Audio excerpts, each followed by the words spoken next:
So this is the backstory of joy. It's our third week of Advent, which I absolutely love. Lighting the candle, darkness to light, and joy. This is the thing about joy. There's some confusion, I think, about happiness and joy. I actually just read an article recently that said there's no difference between happiness and joy. And then what I've heard is that happiness is based on circumstances and joy is sort of a deeper emotion and expression. And I get that.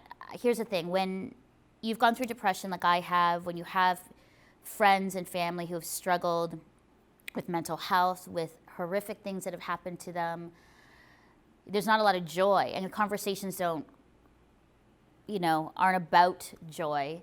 They're more about sadness, despair, depression, that kind of thing. And so the world needs joy. I need more joy, my friends need more joy, and it's because I think that I've allowed myself to be, my emotions and my feelings have been determined by my circumstances. I'm so, swayed by how I'm feeling, what happens to me, what somebody says about me, circumstances that are out of my control that get me anxious and stressed out. And yet there's this thing in the scriptures and in the Bible that says about this deep reservoir of joy that comes from, listen to this, suffering, comes from being in relationship with Jesus, because there's this joy that he gives that no matter what the circumstances are, God is with you and you can be joyful.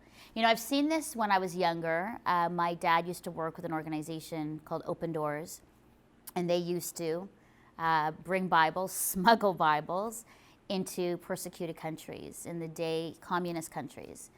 And the people I would meet, my dad would meet, were persecuted because they were Christians, because they were caught with Bibles, beaten and hurt, sometimes their family members killed, and yet they would look at us with big smiles and say, "The joy of the Lord is my strength."